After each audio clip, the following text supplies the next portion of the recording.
क्योंकि जब भी उनसे पूछा गया ईश्वर है या नहीं, उन्होंने नहीं जवाब दिया। शिष्य विवश हो गए, बोले आप क्यों नहीं बोलते? गांव का एक साधारण आदमी हजारों प्रमाण देता है, वो भी पंडित। हाँ हजारों प्रमाण देता है ईश्वर का, शास्त्रों से, वेदों से, उपनिषद से, वेदांत, क्या क्या उसके पास कितने अनुभव बताता है। आप कुछ क्यों नहीं बोलते हैं? आप तो उस परम स्थिति पे हो। बोले ईश्वर के बारे में कभी नहीं बोला जा सकता। और जितने भी महापुरुष हुए हैं उन्होंने निर्विकार होने के लिए आपको यात्रा के लिए बोला है। उन्होंने कभी ये नहीं कहा ईश्वर है या नहीं, कभी ये नहीं बोला। आपसे कभी ये नहीं बोला, आपको बस इतना बोला कैसे अपने आप को पवित्र कर लो, ये बोला।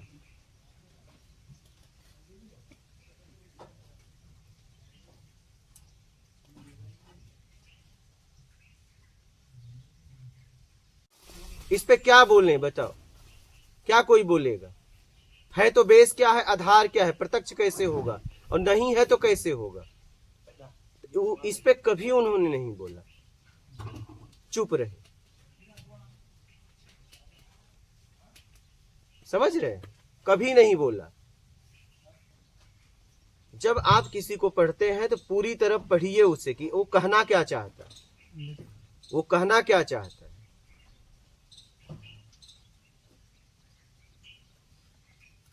कभी सब ने भी यही कहा है, ना वहाँ में है ना नाम है। कभी किसी ने आज तक उसके बारे में नहीं बोल पाया, उसके बारे में कैसे बोलोगे?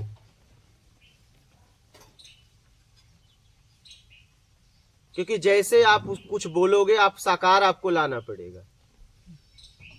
क्योंकि आपके पास बेस क्या होगा, आधार क्या होगा बोलने का, क्या होगा, कैसे बोलोगे?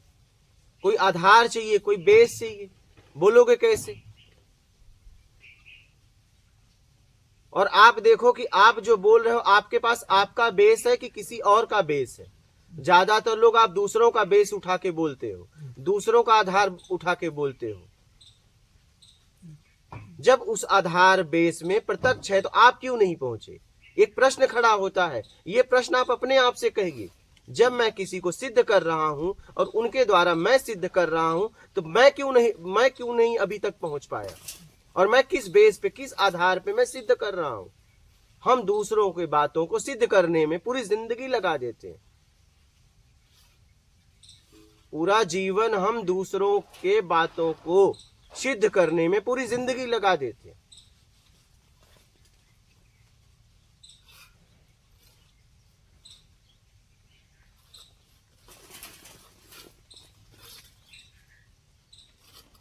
जरूरी तो नहीं उन्होंने जो कहा वो सही हो, और जरूरी नहीं कि उन्होंने जो कहा वो गलत हो।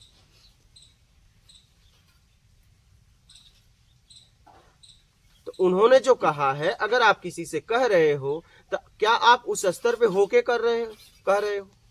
एक किसी को पढ़ाने का अधिकार तभी है जब वो शिक्षक बन जाए, उसे डिग्री मिल जाए, तभी वो किसी को पढ़ा सकता है।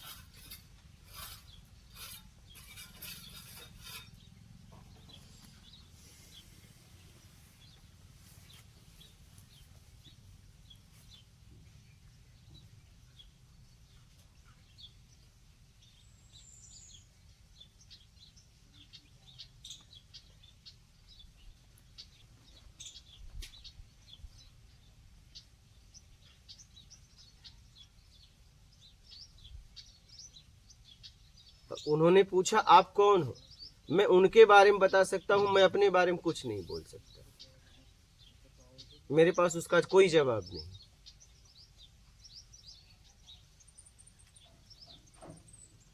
मैं इस वक्त कुछ नहीं बोल सकता।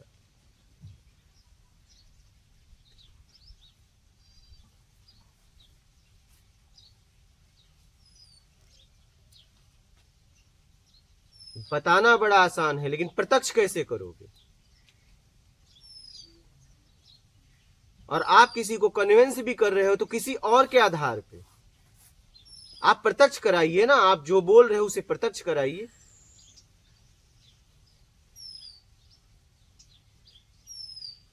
आप दूसरों का उदाहरण देके किसी को कन्विंस मत करिए, उसकी यात्रा रुक जाती है। या तो उसे प्रत्यक्ष कराइए। जब उन्होंने पूछा, हम कई जवाब दे सकते थे, लेकिन उस जवाब का कोई मतलब नहीं। इसलिए मैंने कुछ नहीं बोला।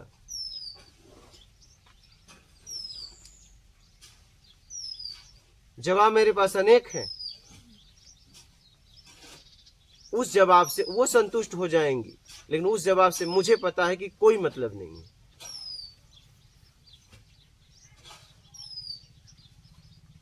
क्योंकि मैं संतुष्ट नहीं होऊंगा, वो तो हो जाएंगे, मैं नहीं होऊंगा, क्योंकि मैं उन्हें प्रत्यक्ष नहीं करा सकता कि मैं ये हूं।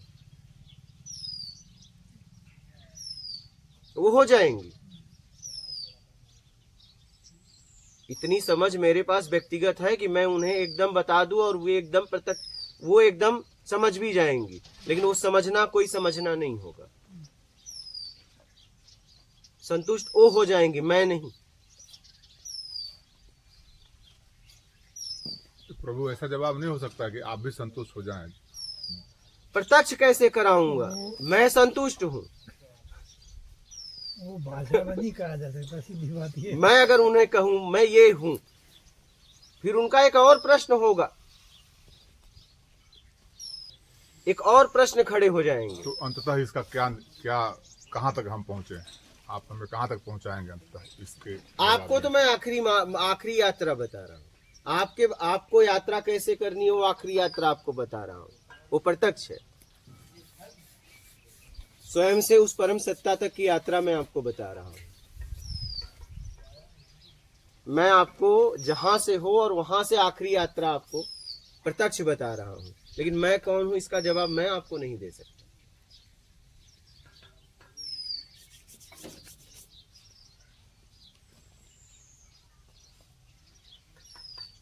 बात समझ रहे हैं? मैं उनको ये जवाब नहीं दे सकता, क्योंकि उस जवाब का कोई मतलब नहीं होगा। अगर मैं जवाब दूं तो प्रत्यक्ष कैसे कराऊंगा?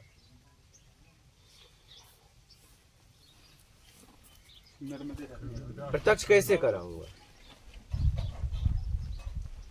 कन्वेंस थोड़ी नहीं करना, नहीं कन्विंस तो नहीं। कोई मतलब है? प्रत्यक्ष कैसे कराऊंगा ये बताइए।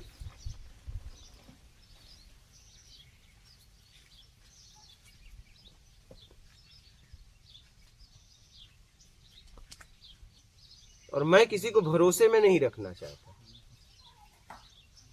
आप समझ रहे हैं? तो प्रभु आपके लिए भी तो जवाब होगा कि आप कौन हैं। मेरे पास है, मेरे पास तक का कोई वो नहीं है मुझे। तो उसको वो जो आप जो अपने को समझ रहे हैं मैं कुछ वो भी हमें नहीं समझ रहा हमें हूँ। नहीं बताएंगे। मैं समझ नहीं रहा हूँ। अगर समझ होती तो बता देता। अगर समझ से होती तो मैं आपको बता देता। जाति न पूछो साधु की, पूछ लीजिए ज्ञान। सही दादा है इन बातों से क्या मतलब है? जी, बहुत अच्छा। अगर समझ होती तो मैं बता देता समझ के। इन्होंने जो पूछा है वहां वो समझ के परे है, और समझ में उसे नहीं बोला जा सकता।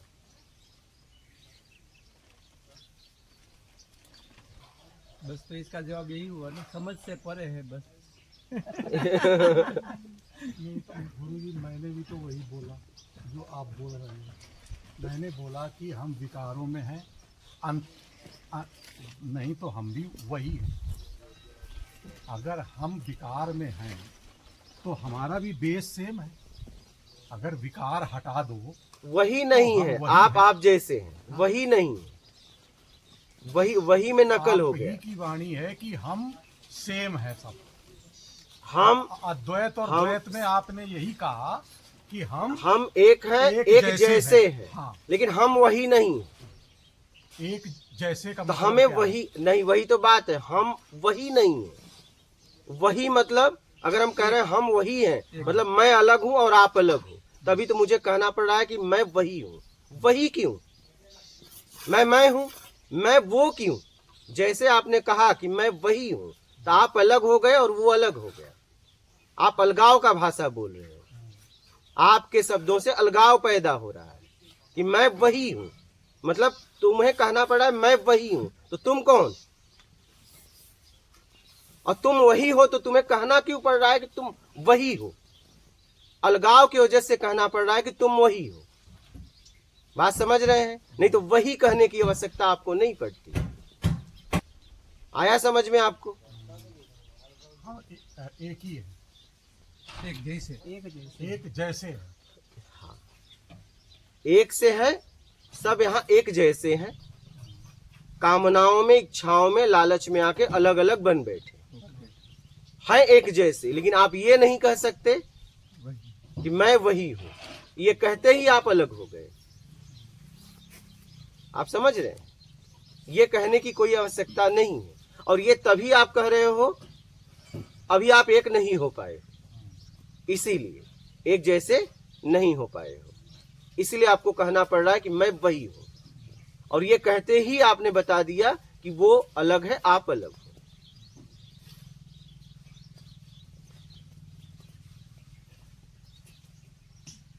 आप समझ गए? यही मेरा भाव था। भाव था, लेकिन क्लियर नहीं था ना। जब आप शब्द ही तो मूल है, शब्द ही तो मूल है। लेकिन किसी भी शब्द की कोई निश्चित व्याख्या नहीं की गई है कहीं भी, किसी भी शब्द अगर आपने समझ लिया, नहीं समझ, अगर समझ लिया तो बात खत्म। इसी समझ के कारण ही तो परेशानी। तो बस समझ लिया तो हर बात व्यक्ति खत्म। एक शब्द को तरह तरह से समझ रहा है, समझेगा और ना? किसी भी ग्रंथ में एक शब्द की कोई निश्चित व्याख्या नहीं दी गई। तो कौन कह रहा है कि व्याख्या निश्चित है? कह कौन रहा है? तो यही माया है। फिर घूमते रहो, घूमते रहो, बस। घूमते घूमते आखिरी में इसीलिए- कुछ नहीं है। इसीलिए किसी बुक को पढ़ो तो वहाँ व्याख्या ये दी है, किसी भी तो इसीलिए तो आपसे कहा गया है, उस बुक में इतना भी तो कहा गया है, लोगों ने कहा कि किसी योग्य गुरु के शरण में रह के शास्त्रों का अनुसरण करना। अनुसरण करते। फिर आप अध्ययन कर रहे हो, वो भी अकेले बैठ के, तो आप अपने स्तर से समझोगे ना। वो तो आपको शास्त्रों से समझाते समझाते यहाँ लाके खड़ा कर देगा कि कुछ नहीं है। क्या पहले समझाएगा? जैसे रामकृष्ण परमहंस को पहले तोतापुरी ने कहा कि तेरी माँ ने बुलाया, और अब बाद में कोई माँ है ही नहीं है। अब बताइए, अब बोलो। एक जगह उन्होंने खुद कहा कि तेरी माँ ने मुझे बुलाया है, और एक जगह जब ज्ञान करवा रहे थे तो बोले माँ है ही नहीं है। अब बताइए। जिसका अर्थ महाराज जी ये हुआ कि कौन सा शब्द कब प्रयोग करना बस, है, ये या। जीवित गुरु जानते हैं। एकदम यही बात। किस शब्द का प्रभाव शिष्य पे या साधक पे कब पड़ेगा। अगर ये बात तोतापुरी पहले रख देते कि तेरी मां नहीं है, तो रामकृष्ण परमहंस को कभी ज्ञान नहीं हो, वो कभी ज्ञान नहीं करवा पाते, क्योंकि गुरु रूप में वो स्वीकार ही नहीं करते। क्या? और जब वो गुरु रूप में स्वीकार ही नहीं करते तो रामकृष्ण परमहंस को कभी ज्ञान भी नहीं होता। तो पहले उन्होंने कहा कि तेरी मां ने मुझे बुलाया, जा। तो मां से गए पूछे, तो उन्होंने कहा हाँ बेटा, तेरे कल्याण के लिए बुलाई हो, और जा उसे गुरु बना। और फिर जब वो समाधि के बाद उठते हैं, बैठने के बाद देखते हैं, लगा देते हैं, तो बोलते हैं अरे जिसको प्राप्त करने में मुझे कई साल लगे और ये अभी भी तैयार है, खोल खोल के दरवाजा देख रहे थे। फिर उसके बाद जब उन्होंने ज्ञान कराया तो बोले मां नहीं है। वही देखिए, वही गुरु। कब किन शब्दों का कहां उपयोग करना है वो जीवंत गुरु जानता है, और आपको आखिरी में लाके वहां खड़ा कर देगा, कुछ नहीं है। क्या अध्ययन में हम कौन शब्द कहाँ यूज होना चाहिए वो हम तो सीधे ले रहे हैं। आप तो सीधा लपेट रहे हो लपेट रहे हैं। और सीधा ठोक रहे हो, ठोक रहे हैं। बस यही गड़बड़ हो जाती है। लाइब्रेरी बनी हुई है।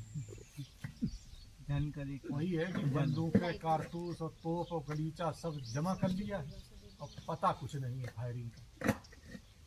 अब उसमें क्या होता है, देखिए जैसे एक माँ के कई बच्चे हैं, तो वो एक माँ अपने बच्चों के लिए, किसी के लिए दूध, क्योंकि कोई छोटा है कोई बड़ा है, कोई एक रसोई घर में सबके लिए भोजन बना देती है। तो यहाँ सबकी स्थिति अलग अलग है। अगर आप समझाओगे तो वो नहीं समझेंगे, क्योंकि आप अपनी स्थिति से समझाओगे। वो आपसे आगे हैं तो भी नहीं समझेंगे, आपसे पीछे हैं तो भी नहीं समझेगा, और आपके जैसे तो है ही नहीं। क्या यहां कोई भी एक जैसा नहीं है? क्या जब तक आप सीखने वाले हो। क्या हाँ, जब आप सीखने से मुक्त हो जाते हो और सिखाने की स्थिति में आते हो तब एक जैसे हो गए, तो वहां पर राग द्वेष खत्म हो जाता है। सीखने वाले की स्थिति एक जैसी नहीं होती है, ये ध्यान रखना। अगर सीखने वाले आपस में सिखाने लगे तो द्वंद्व पैदा हो जाएगा, राग द्वेष पैदा हो जाएगा, क्योंकि आप अलग स्थिति से बोल रहे हो, सामने वाले की स्थिति अलग है।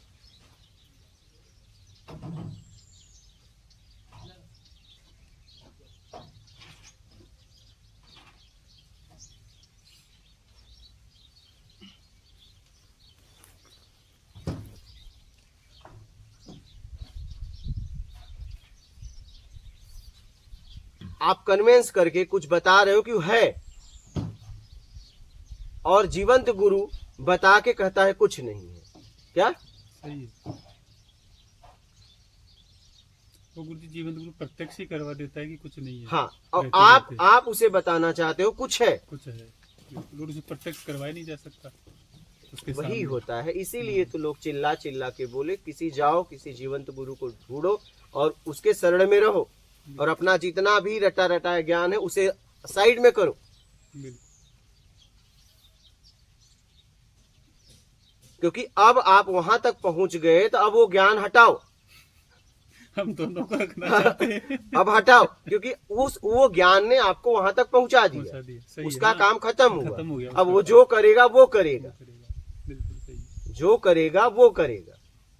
इसलिए लोगों ने कहा वहां वो आपका ज्ञान काम नहीं करेगा, क्योंकि आप वहां तक पहुंच गए उस ज्ञान के द्वारा। अब वहां ज्ञान अब काम नहीं करेगा आपका।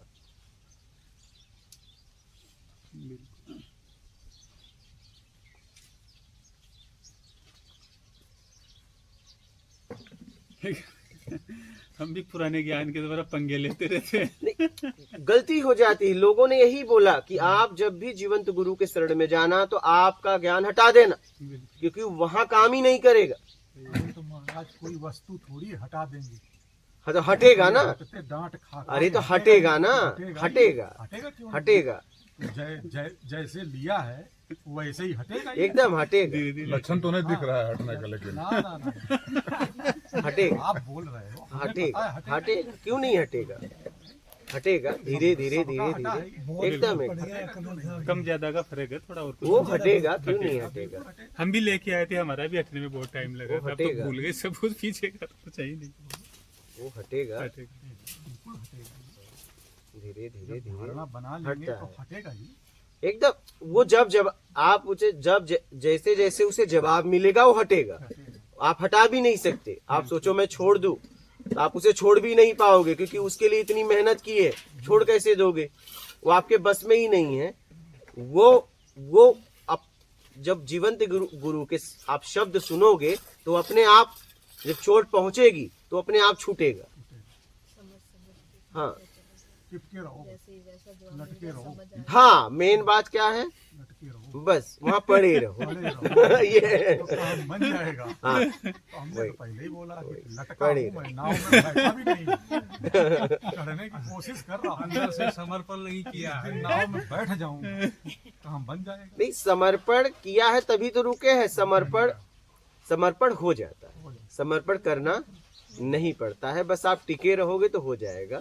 जैसे जैसे समझ बढ़ेगी, स्तर बढ़ेगा, सब अपने आप होता है। यही तो बात है, सब अपने आप होता है। ढीले रहो, हाँ, ढीले रहो थोड़ा, और खाते रहो।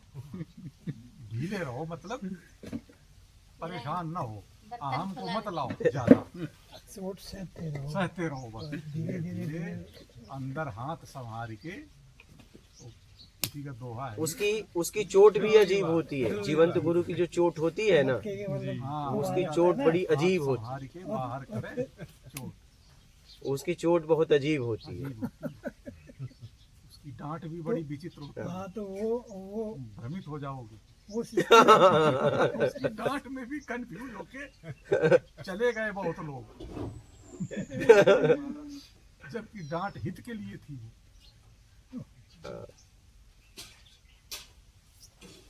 डांट तो सिर्फ इतना होती है कि आप कैसे उस अज्ञानता से मुक्त होकर उस परम सत्ता से जाओ, मिलो, इसीलिए डांट होती है।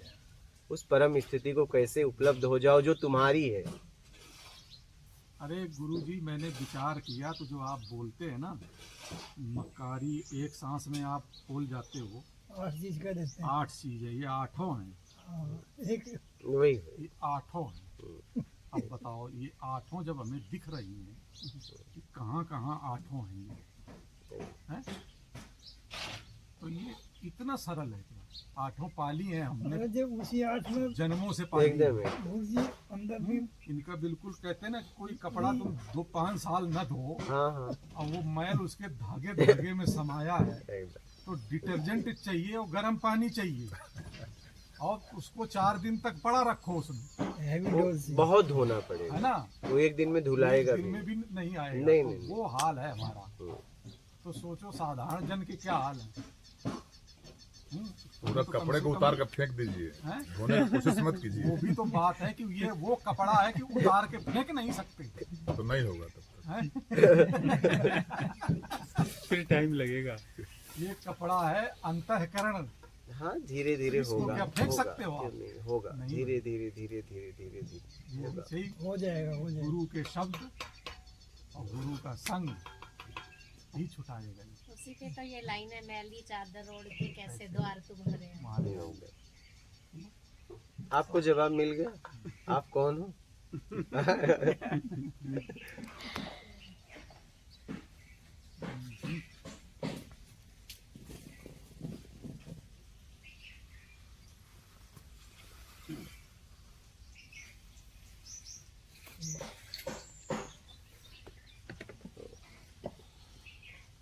इसी डांट की वजह से तो मेरी हिम्मत नहीं पड़ रही थी यहाँ आने की। मैं समझ रहा था इस बात को, आपका ना आना मुझे संकेत दे रहा था, फिर आज 4:30 बजे कुछ तो है। 3 महीने पहले का वीडियो आपका सुना। हाँ 15 अगस्त का वीडियो था, कसरा भी कोई दंपति आई थी, हाँ, वो 2.5 घंटे का। 2.5 घंटे वाला। हाँ।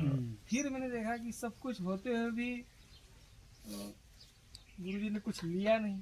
मैं तो इसको जरूरत भी नहीं है।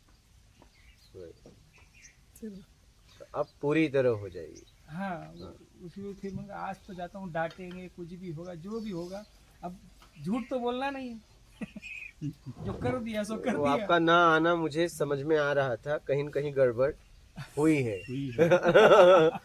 तो अब पूरी तरह एकदम बिल्कुल पक्के हो जाइए, हाँ। पूरी तरह पक्के हो जाइए। मतलब आपके पास ऑप्शन होते हुए भी आपने वो नहीं लिए नहीं, सब चीज।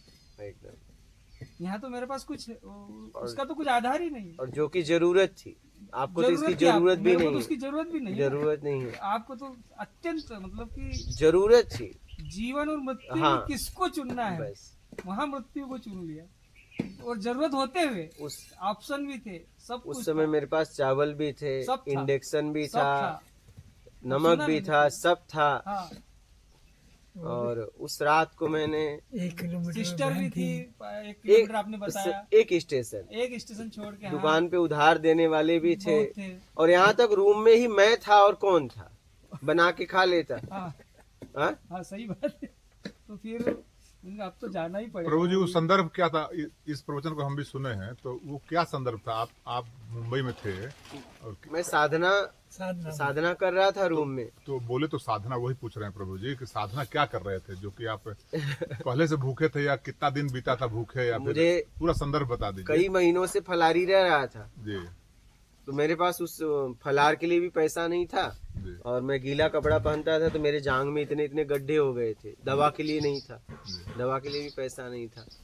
और जहाँ से आ तो रहा प्रभु, था, फल फिर आपके पास फल कैसे, जब पैसा नहीं था तो फल कैसे आता था? बता रहा हूँ ना, जी उस समय नहीं था। जी। बाकी हमें पैसा देने वाले लोग सामने से, जिससे प्रभु जी, जैसे भीगा कपड़ा पहनने से घाव हो गया, तो वो घाव तो 5-7 दिन पहले हुआ होगा ना? हाँ तो नहीं, तो 5-7 दिन पहले तो आप फलाहार पहले कर तो रहे पहले तो मैं दवा नहीं लेता ज्यादा, थे। जी दवा ज्यादा नहीं लेता, हाँ, कि स्वयं ठीक हो जाएगा, और हो स्वयं भी जाता ठीक है, हो और जाए, हो भी जाता है। हो भी जाता है। जब ज्यादा हो जाता है, स्थिति परिस्थिति ऐसी बनी कि पैसे खत्म हो गए, जहाँ से पैसे आ रहे थे उनसे बात नहीं हो पाई। जी जो सामने से सेवा देते हैं, और किसी से मैं मांगता नहीं। जी हम जब से निकले हैं, हमें सामने से ही लोग सेवा देते हैं, तो हम उनका सेवा उचित है तो ले लेते हैं। जी तो उनसे बात नहीं हुई, पैसे खत्म हो गए, तो फिर जब पैसे खत्म हो गए तो एक दिन शक्कर फलारी पे था ही, वैसे शरीर टूटा था, जी तो एक दिन शक्कर पिया, 2 दिन फिर शक्कर भी खत्म हो गए। जी। तो एक दिन ऐसा उसमें हो गया कि बस आज आखिरी रात है। लेकिन चावल वगैरह पड़ा हुआ था। सब था, चावल जी, था, जी, क्योंकि मैं हवन करता था तो वो हवन सामग्री वहाँ जी, था, जी, चावल था, घी था, नमक था, इंडक्शन था, सब था। जल भी होगा। वो तो जल था ही तो बस ये था, फलारी नहीं था। तो रोते रोते आंखों में आंसू आए और फिर मैंने उस रात को स्वीकार कर लिया कि आज मैं मतलब मेरी मृत्यु हो जाएगी। तो जितने लोग मेरे जीवन में सेवा किए थे, मेरी बहन से लेके जितने लोग थे उनको मैंने आशीर्वाद दिया और फिर मैं अपने आप को स्वीकार करके सो गया। लेकिन सोना कहाँ था, फिर बारिश हुई, टप टप पानी चूने लगा और वो पानी मेरे पतरे का 2 महला था, तो पतरे वाला रूम था, वो पानी छू के मेरे पास आ गया। मैं उठा और मेरे आंखों से आंसू, बोला तू मुझे सोने भी नहीं देगा, कम से कम सोने तो दे। तो मैंने कहा देख, शक तुझे है, मुझे नहीं। तू ले जितना तुझे परीक्षा लेनी है ले, लेकिन मैं तुझे पक्का बोलता हूँ कि मैं खाऊंगा नहीं, मैं मृत्यु को स्वीकार करता हूँ। उस समय मेरे सामने जीवन भी था, मृत्यु था, और पूरी तरह था मेरे, मतलब वो रात बहुत अजीब रात थी। मृत्यु को स्वीकार करना इतना आसान नहीं होता सामने से, जितना आसान हम समझते हैं। ठीक है, आवेश में आके, जज्बात में आके, इच्छाओं की पूर्ति नहीं हो, हम जाके कुछ कर लेते हैं, वो नहीं, वो तो एक कायरता भी है, बुज़दिली भी है, सब है। सीधा सामने सब रहने के बाद मृत्यु को स्वीकार करना इतना आसान नहीं है, क्योंकि सब सामने खड़े थे, परिवार से लेके सब सामने खड़े थे। हमने कहा कि देख,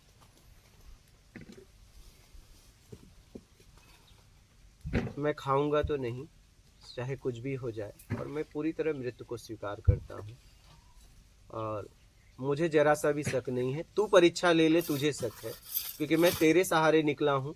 अपने इष्ट को बोला, मैं तेरे सहारे निकला हूँ और मुझ पे शक नहीं है। और उस रात को मैंने मृत्यु को स्वीकार करके सो गया। फिर सुबह का कहानी बताइए प्रभु। सुबह क्या, सुबह उठे और क्या, सुबह हुई तो अब सुबह हुई, सुबह थी और क्या बोले। जिंदा थे।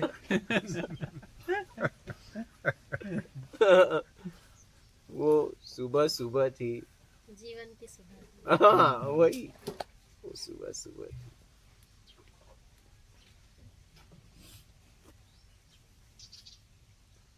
मतलब उस बात को चर्चा करने में अभी भी आंखों में आंसू है। तो उस समय क्या हुए होंगे, लगभग ये 2011 की बात है। उस समय स्थिति क्या बनी होगी।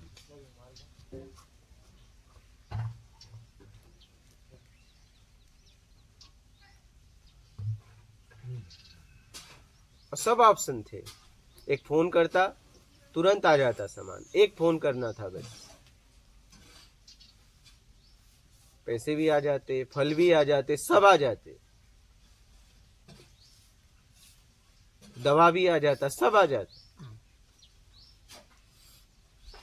हमने जब किसी पे भरोसा किया तो पूरी तरह किया, या तो नहीं किया, बस।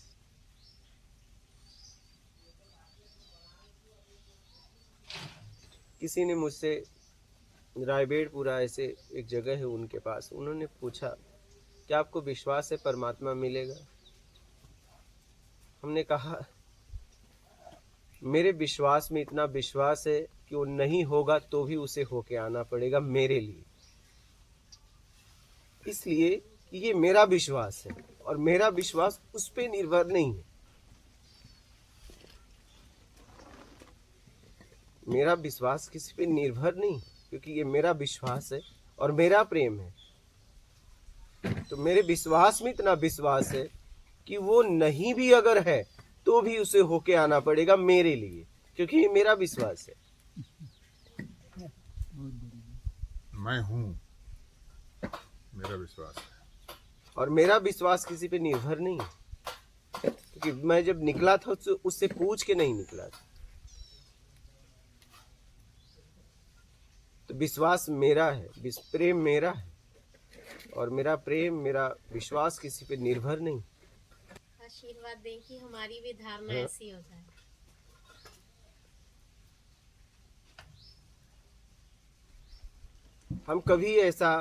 हमें कभी भाव ऐसा नहीं आया कि वो है या नहीं, हमसे कोई मतलब नहीं।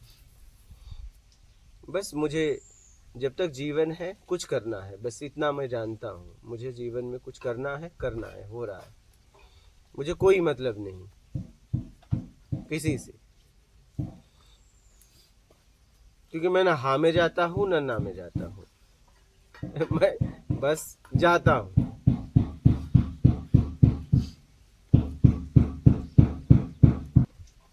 हम जब निकले थे तो हमने दुख को ही स्वीकार किया था पूरी तरह। मैंने अपने जीवन में जब से मैं समझने लायक हुआ तो मैंने नरक को ही स्वीकार किया। बचपन में क्या स्वर्ग में जाके क्या करेंगे, सब ऐसो आराम से रहेंगे, नरक में जरूरत पड़ेगी हमारी।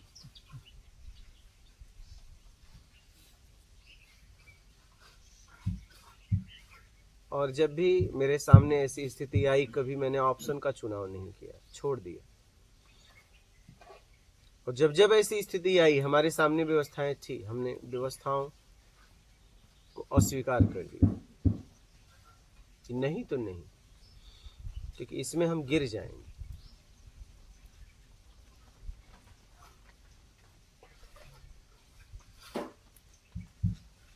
नहीं तो नहीं, जी के ही क्या कर रहे हैं।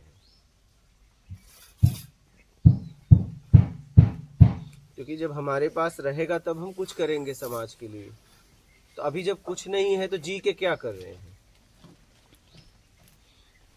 और हम गिर गए तो हमारे पास कुछ होगा नहीं। तो हर स्थिति में जाना ठीक है, क्या रहे तो कुछ हो, और नहीं तो निकल लें।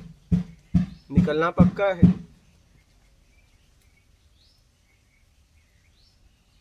जिसलिए निकले थे या तो वो हो या तो निकल लें, क्योंकि जिसके लिए निकले थे होगा तभी ना बांटेंगे।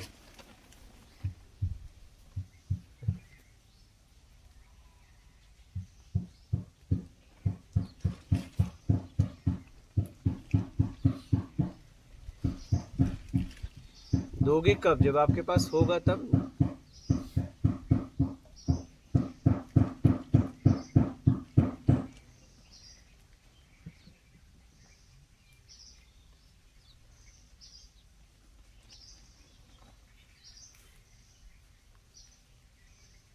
बहुत तरह की खोज में स्थितियां बनी जीवन में, बहुत उतार चढ़ाव आए।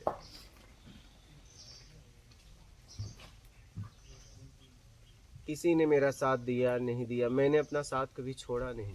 हर स्थिति परिस्थिति में मैं अपने साथ बना रहा। अपना साथ मैंने कभी नहीं छोड़ा। और किसी ने साथ दिया तो भी ठीक, नहीं दिया तो भी ठीक। हमने अपना साथ हमेशा बनाए रखा, अपना साथ हमेशा दिया।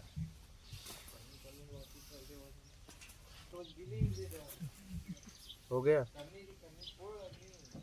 और किसी का प्रश्न है?